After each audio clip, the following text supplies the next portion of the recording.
I was just upstairs looking through my stones, and I think I found a screw or a drill bit and a piece of amethyst.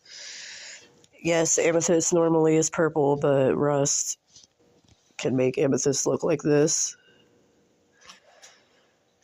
Like right there is the best spot that you can see the amethyst itself. It's right here. But the screw, where is it?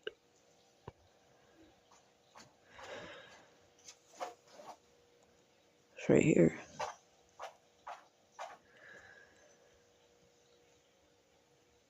It is not like a seashell fossil or a seashell. You can see it up here also, or at the top here. It looks like a drill.